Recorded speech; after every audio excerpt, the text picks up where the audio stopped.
Welcome to The American Dream, a show that started right here in San Diego, America's finest city, that now spans positive media all across the country, real stories in real neighborhoods. Hi, I'm your host, Craig Sewing, and here's The American Dream. Welcome to The American Dream, a real show, not a reality show. The real estate, the lifestyle, the culture. It's not just about what you're living in, but the community you're going to live in. High-rise luxury living. People are the vehicle, people are the connection, people are the expansion. Helping folks just like you find your dream home. It just never disappoints. Real stories in real neighborhoods with real experts. The opportunity to achieve our biggest goals and aspirations. It's the American Dream.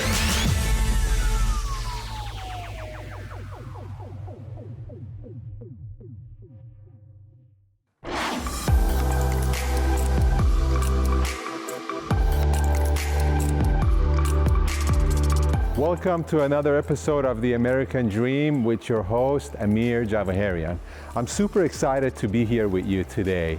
And what better way to start our 2024 by unveiling this Marvel architectural gem designed by Arshia Architects and developed by Greystone Development. However, before we do so, let's go to the architect's office and dive into his architectural design and philosophy. We're here with the mastermind behind this architectural gem, Arshia. Arshia, thank you for meeting with us and sharing your insight and your approach in designing such a unique and futuristic home. You're very welcome. It's a pleasure and honor to have you here, and appreciate the attention. Thank you. Of course. What were your main source of inspiration in designing this property? So we approach this project as an object that lands very gently on the property. It's a beautiful setting. This is a natural canyon where sort of natural flows of water and air come down, similar to many canyons in Los Angeles. When we drove up this canyon, my first inspiration was to design something that's horizontal, that mimics the flow lines of this natural setting. With a deeper understanding of the vision behind this property, let's go and explore how these concepts are brought to life.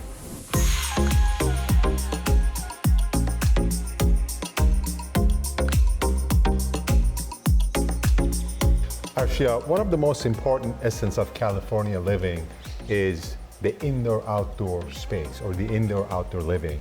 Can you share with us what was your vision behind creating that flow in this house? Yes, so absolutely. This was one of the very important aspects of the design of this house. We deliberately designed the space so that all the outdoor space and indoor space are connected very fluidly.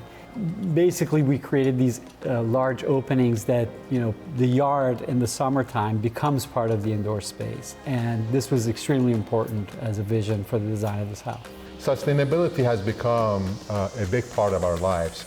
And how did you envision, or how did you design this home with having that in mind, especially the flow of air and light? We're actually lucky in California. A lot of these are already ingrained into the codes. California is very forward-thinking. And as you know, this is a very urgent matter these days in designing the buildings. One of the things, for example, in this project we try to avoid is extreme use of concrete, because that, as you know, is very carbon heavy. Obviously, a lot of materials that we used from natural oak and using a wood frame structure, these all help and contribute to building a more sustainable project.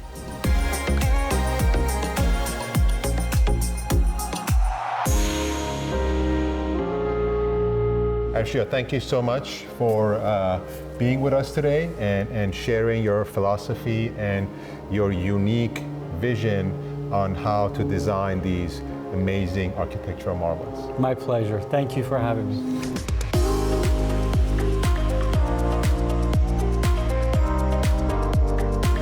You can't live in Bel Air and not have a family room that you can just walk out and jump into your pool.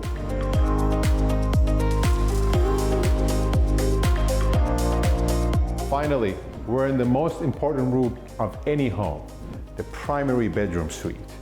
What I love about this house in general is how it carries the same sophistication and design approach throughout every single room. It's amazing how each space in this home is interconnected. Just look at this beautiful, beautiful primary bath.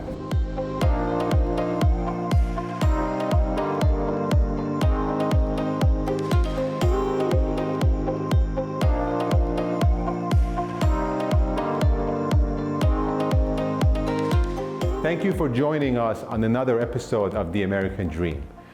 I hope this episode has inspired you as much as it has inspired me. Just remember, your journey to your dream starts with a simple step. Until the next time.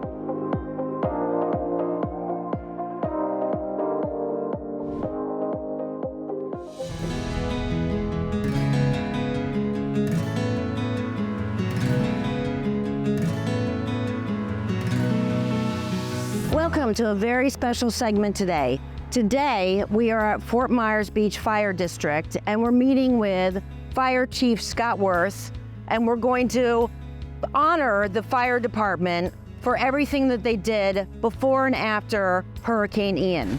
Hurricane Ian was one of the deadliest and most destructive Category 5 hurricanes to hit our area.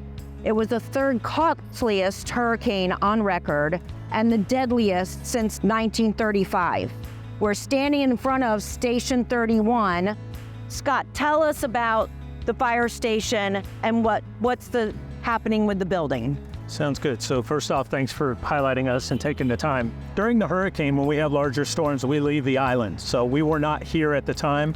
We closed up all of our fire stations and we had to move inland, the same way we recommend the civilians do. Right. What we found out while we were in shelter, we started seeing video of buildings floating down Estero Boulevard. And that was kind of our first look at the kind of devastation that we knew we were going to come back to. So when we came back, this building was half collapsed. Wow. And it blew through the door here.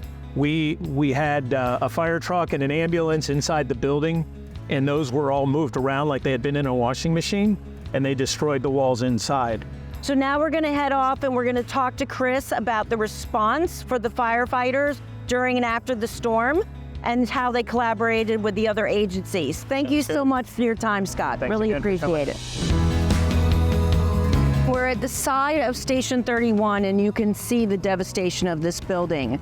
Chris, who is in charge of the operations, can you tell us about the response of the firefighters during and after the storm? Yes, ma'am. So during the storm, we had staged off the island and then came in early in the morning after the storm. Once we were cleared, when we came in, we started working our way from the outside boundary of our district to the island. So that took several hours for us to get in. Once we got in, we worked behind Florida USAR Task Force 2. So that's a larger group of specialty and technical rescue that came in ahead of us. They were able to bulldoze in because we had to get through the sand. So once we made access, we integrated with that team, and that wound up proving to be exceptionally efficient and a benefit to the people of the island, citizens of the island, our primary customer, because you have to remember when we first came over the bridge and we first made it to the island, that's our response phase. So there's a tremendous amount of work that has to be done in a short amount of time. And how did you collaborate with the other agencies after the storm? Yeah, so at the task level, boots on the ground, we integrated with those first responding teams, but then we sort of broke out. We divided ourselves, if you can imagine. There's tiers. So our administrative and command staff integrated with other command staffs from incident management and support teams that came from all over the country. Well, great, Chris. Thank you so much for spending the time with us. We're going to go take a tour with Jennifer and check out what's happening with the beach rebuild. Yeah, terrific. Thank you. Yeah. So approximately 5,600 people live on Fort Myers Beach year-round, and it swells to about 30,000 visitors during season. 90% of the structures in Fort Myers Beach are residential, with 10% being commercial and retail. 97% of those structures were either damaged or destroyed during Ian. And so we're dealing with such a rebuild that is just something that we've never seen before in Fort Myers Beach history. Tell us a little bit about what are some of the initiatives and the fire district's role in that?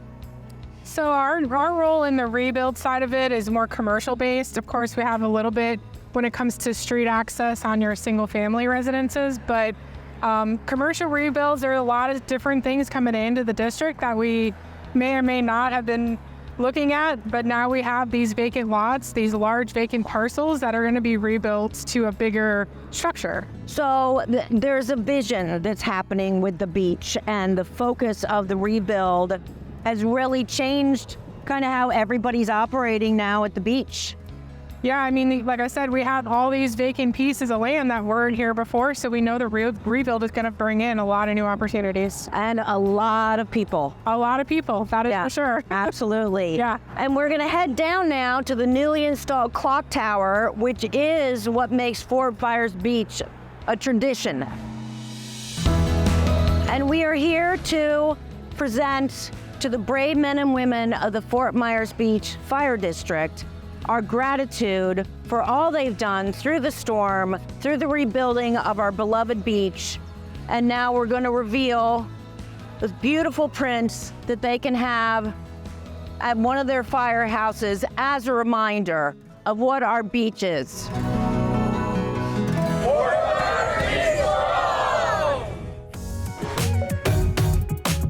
Welcome to the quaint town of Ennis, Texas, known for its Bluebonnet Festival in April and its Polka Festival, which honors its Czech heritage in May. Today, we're going to dive into the Bluebonnet Trail, go see a stunning log home listing, and we're going to go check out the hip new restaurant, The Fern in the Wild. I'm Melissa Jones, your host with The American Dream.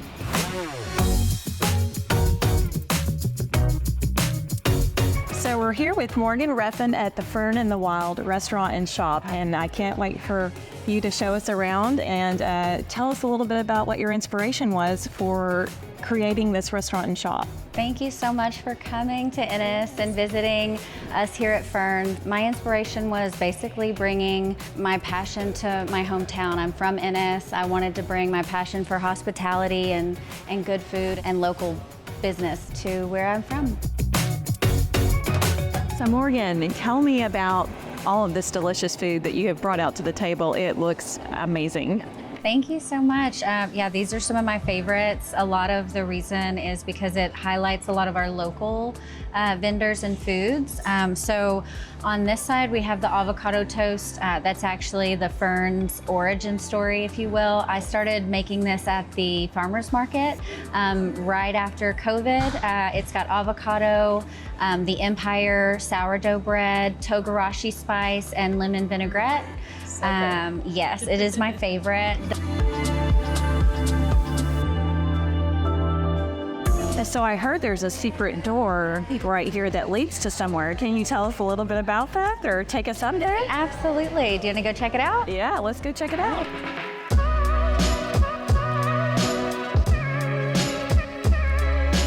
What a great comfy space up here. Oh my gosh, I love all the cool little lounge areas, and what a fabulous bar. Tell me about this. What is this? Thank you so much. Welcome to the Green Room. This is my version of what I would think is a 70s lounge. The Green Room is typically where entertainers and bands hang out backstage. So that's where the name comes from. And I wanted a place where you could enjoy a really nice cocktail before dinner or after dinner. So we do things up here like trivia nights, game nights. Oh, no. We'll have live entertainment on occasion, but essentially it's an intimate place where you can come for dates with your girlfriends. We have locker memberships, and it's just a nice intimate space to enjoy your friends. Well, cheers to you, Morgan, and creating such a great space here in downtown Ennis. Next, we're headed to the Bluebonnet Trail to see those beautiful bluebonnets. One of my favorite things to do in April is taking a drive on the official Bluebonnet Trail of Texas. The Ennis Garden Club puts together a map of 40 miles of trails of the best spots to see the bluebonnets, our Texas state flower. You can get a map at the Welcome Center in downtown Ennis or get it on the Ennis Y'all app. The drive showcases a breathtaking display of nature's beauty, and visitors can enjoy the splendor of the Texas wildflowers. It's also a Texas tradition to get your photo taken in the bluebonnets. Just off the trail is this beautiful log home listing at 6431 FM 660 in Ennis. This beautiful 11-acre property has a pond, a 32 by 40 barn, and this beautiful 3-bedroom, 3-bath home. Let's go in and check it out.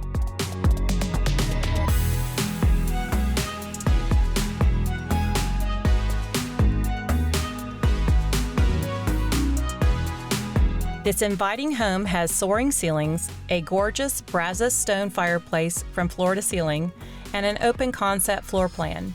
It has a spot for a home office and features custom built-ins. It also has a cool loft space upstairs. But my favorite spot to relax is the back porch that offers a serene retreat from the city life. Speaking of relaxing, let's head to our last stop on the Bluebonnet Trail, the Sugar Ridge Winery. A great way to end your Bluebonnet Trail visit is on the patio at the Sugar Ridge Winery. Here you'll meet the owners, Don and Michelle Andrews, who are serving up their own wines, light snacks, and providing great local artists for music.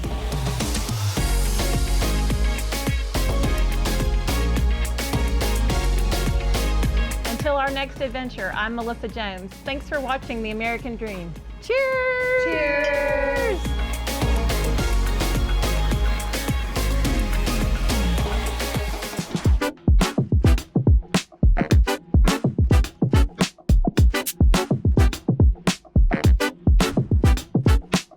Welcome to Zephyrhills, Florida, right here in the heart of the Tampa Bay area. Listen, today we have an exciting segment lined up for you as we dive into the incredible world of craft spirits. Join us as we visit with one of the fastest growing distilleries in the nation, Dunamis Premium Spirits, and catch up with our extraordinary friend and founder, Victor Young. I'm Mo. And I'm Sam, so get ready to unwind and join us on this voyage as we delve into the remarkable journey of this emerging business.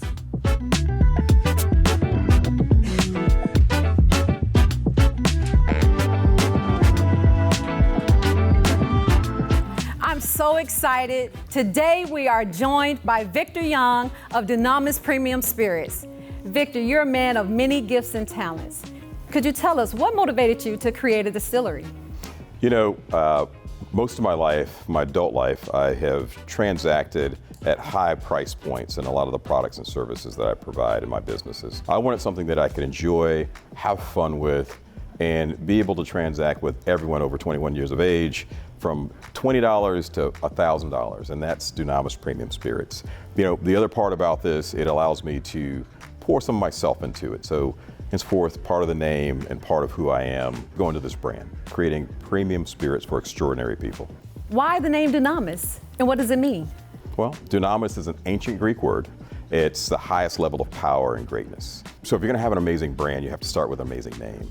And everything we do falls, you know, under that waterfall of Dunamis, that greatness and excellence. And so, you know, our grains, our intentions, our quality, our packaging, just everything we do falls under that. And even when I grew up, my father used to always tell me, do everything in your power with greatness and excellence. And so I just wanted to make sure this brand represented part of who I am, our beliefs, and to let people know that, you know, there are brands out there that believe in excellence and greatness, and I want you guys to follow us, and I want us to connect in the future. What's next for Dunamis? Wow, you know, just across the street from where we're standing today, we have a 6-acre facility, 40,000 square feet, that's going to expand not only our production, but it'll also have a helipad so that tour pilots from around the city and around the Bay Area can fly in with their guests. They can do helicopter tours of the city, and at the same time, they get to step out for a few, stretch their legs, do a tour of our facility here, do a tasting, and have a great time in Tampa Bay area. Wow, that is giving them a premium experience. Absolutely.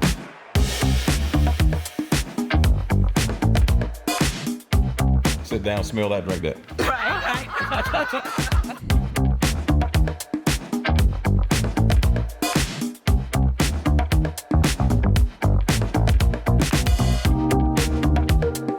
You know, Maurice, there's no better way than flying over first in a helicopter and seeing it like we're seeing it right now. I mean, you can see the schools below, the lakes, the ponds. Is there business going in behind it? You get to really see that real estate in a way that allows you to look into the future to know if it's going to be more valuable or it's going to lose value based upon what gets built around you.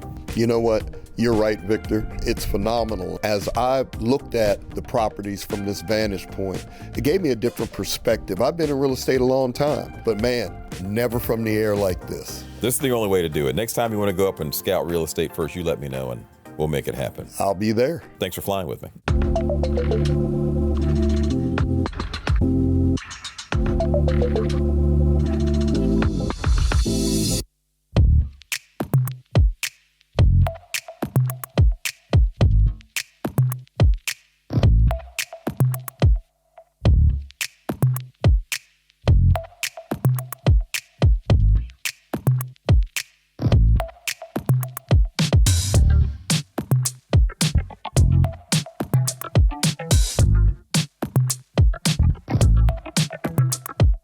We want to thank our good friends, Victor and Tia Young of Dynamis Premium Spirits. We're your hosts, Mo and Sam Franklin, bringing you the best of real estate, lifestyle, and culture from the Tampa Bay area. Until next time, keep dreaming big and making those dreams a reality.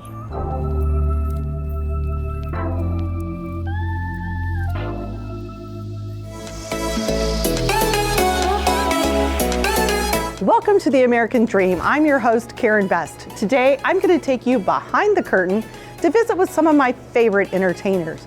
Speaking of entertainment, did you know that Branson is the official vacation destination of the Kansas City Chiefs? Who knows entertainment better than our beloved Chiefs?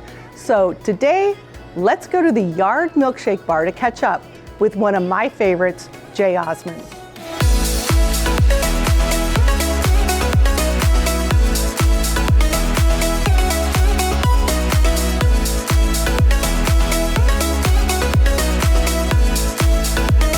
Jay, look at these beautiful, beautiful milkshakes. I know, isn't it amazing? Have you seen anything like this before? The Kansas City Chiefs special right here. Yes, and the mint, I can't wait to dig in. But before we dig in, let's talk just a few minutes about your show. Okay. Tell me, you've been performing with your brothers all over the world, and now this is your first solo. Oh, yeah. How excited are you? What's it going to be like? What are we going to see in the show? What can you tell me about it? The first thought that hits me is back in 1962, Andy Williams asked me on live television, he says, what do you want to do when you get older? And I says, I want my own show just like you, Andy. How about you, Jay? No, I don't want to go to college. I want to be like you, Mr. Williams. And here we are. And here we are. Wow. After, what, all those years? Yes. 60 some odd years. What this show is it's my view of what it's like to go be in Osmond all through. It's a journey that I take people on. How fun. And Walt Disney actually discovered us. He put us on a couple of television shows, and we sang in the streets of Disneyland. And that's where Andy Williams' father saw us performing. So we auditioned for Andy, and we were with him for 9 years, and then Jerry Lewis, and then we went with Campbell and Sonny and Cher, a lot of different people. Wow. Then in the 70s, we started the record career, and it kind of was a whirlwind after that. So, but I'm going to show people a lot of fun clips, but what's behind the music too. We've had a lot of questions. That'll be fun. What were you thinking when you this song and this song? So it'll be a fun little journey that I take people on.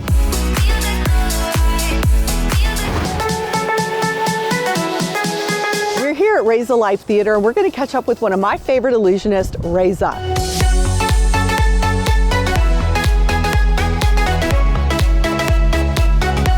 So Reza, I'm so excited to have you here today. You know, my family and I are huge fans of yours. And just a couple weeks ago, we were in Atlanta. You were headed to New York. You were on the Huckabee Show this week. You have been all over the country. Why is it important for you to land your show here at your own theater in Branson? Well, Branson's been amazing because it's an opportunity that we can perform for hundreds of thousands of people a year and go home each night. And that's a really valuable thing. I've come from a life of touring. What's your favorite illusion that you do? My favorite trick is one that inspired me. So when I was a kid, I got pulled up on stage to help with the magician that had these big rings, and I held one and then he had one and they linked together, and that was awesome. So that's where I went home. I told my parents about that, ended up getting me a magic kit, and that was where it all started. So I keep that same trick in my show today. And I pull up a kid from the audience and they help me do the trick, and I'm able to share how it inspired me. So fast forward now, and all these years later, I've had kids that have come up on stage and they've helped me hold those rings, and then they become inspired, and now they've followed that dream and become professional magicians. And so I read my Google alerts sometimes, and they'll talk about a magician who is now telling the same story that I've been telling, now pass the torch on, and that kid is inspired. And to see somebody following your footsteps like I followed in someone else's footsteps, that's pretty special. That's awesome.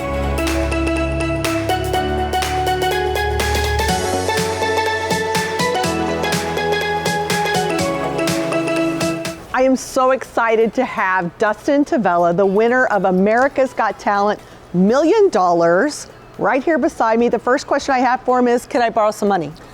Well, I was going to say, you said $1 million. That's debatable. California state taxes kind of killed me. I heard that was your biggest disappearing act. It was. Best magic trick I've ever seen. It's gone. So you've appeared all over the country, lots of stages, and you landed in Branson. Yep. Why Branson? Branson is an incredible place. I mean, families come here. There's such a richness in family values and in culture, and I think it's one of those things that we love. We're excited to be able to have a space where we can bring our boys into, that they can be part of the show, that we can be welcoming other families. And I think that's the thing we're most excited about, is kind of what Branson stands for and what Branson has established.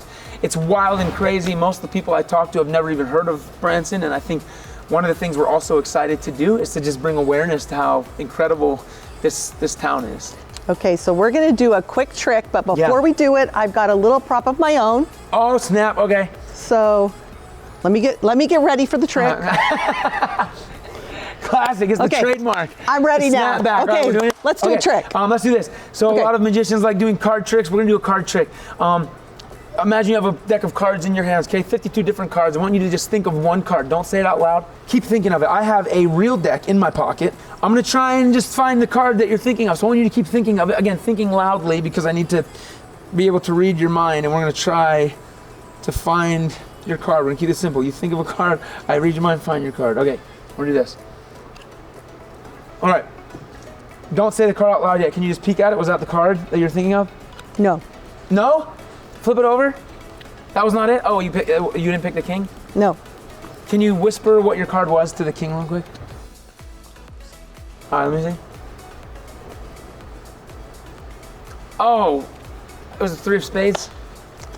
Yes. Yeah, he told me. He actually showed me. Look what he just pulled out of his pocket. Oh my gosh. Show the camera. How did you do that? It's magic. I don't know. That's crazy. Well, I'm excited to have you in Branson. I love seeing you around town. You're out and about all the time, and so looking forward to catching your show when it starts. Thank you so soon. much. We're super excited. Yeah, thank you. Thanks. I'd like to thank my guests, Jay Osmond, Reza, and Dustin Tavella, for sharing their new shows with us in Branson. You can catch them this year at Reza Live. Thanks for watching, and I hope to catch you next time on The American Dream.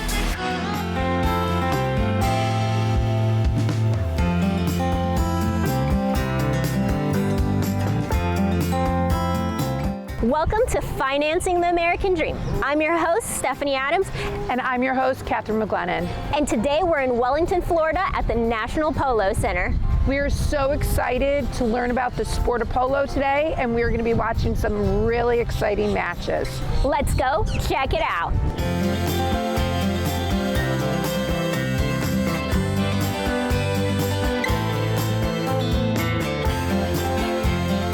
Hi, Carluccio. So great to see you. Thank you so much for having us here. Yes, thank you. Thank you for being here with us. Can you share with us a little bit about your background in polo?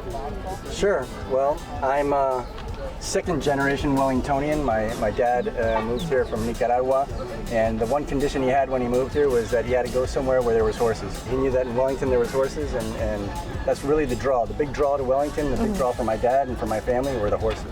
What is special about a polo horse? What's different about it from a horse people see riding along the pasture? First of all, there's this bond. There's a relationship that you form with the horse, a friendship, if you may, and you spend a lot of time on these horses, you do a lot of training.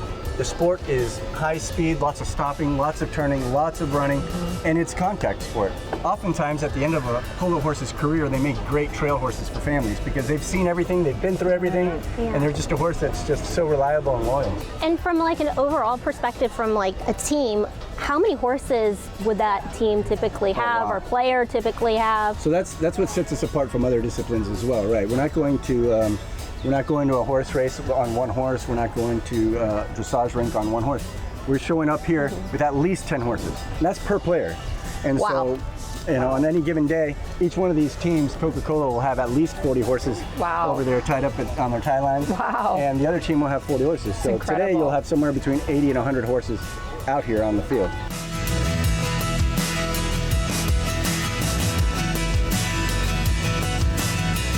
If somebody's coming over here and they're wanting to see polo live, why would they come here? Why would they come here? Well, this is the National Polo Center, so this is the place to come. The place to be. And Wellington is this very special place. So all the best players in the world, they congregate here. They come to Wellington, Florida. Yeah, and they come to the National Polo Center because this is where USPA's national tournaments culminate. And this is really a sport to watch live. Oh yeah, you made that point. Yeah, I missed that one. Live. Right. So this is live. This is a sport you want to come, you want to experience, you want to get real close to the boards like we are now. You want to hear the thunder of the hoof. You want to see the players screaming at each other. You want to see them jumping from one horse to the next. It's incredible that they have that many horses on one team. It's incredible.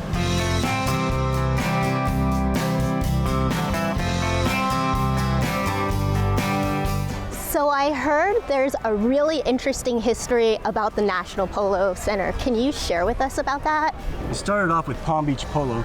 And we all know Palm Beach Polo. That's where Prince Charles came to play, and everybody would gather there. And then that was kind of going away, and we really were looking for a place to come. And that's when the International Polo Club was purchased, and it was all this land here. And the United States Polo Association, when it had the right opportunity to purchase this property, we knew that this was the property to purchase. This valuable real estate too. This was going to be the National Polo Center, and this would keep polo in Wellington in perpetuity. This really keeps it here. That's huge for the area. It helps with jobs and the local economy. We met some people here today, and they come here for this season.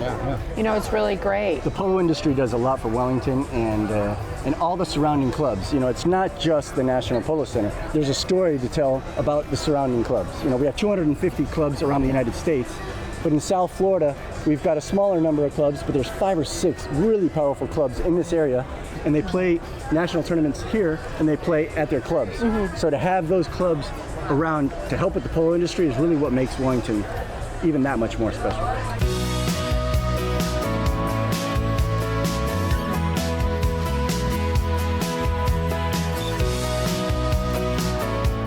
Thank you for joining us on Financing the American Dream. Yes, Stephanie and I had a fabulous day here at the National Polo Center in Wellington, Florida. And on that note, we're going to go have another glass of champagne. See you next time.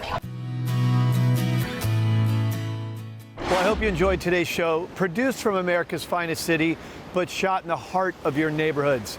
Don't forget positive media when the world really needs it. Follow us on social media at The American Dream TV. See you next time. In the meantime, cheers to your American dream.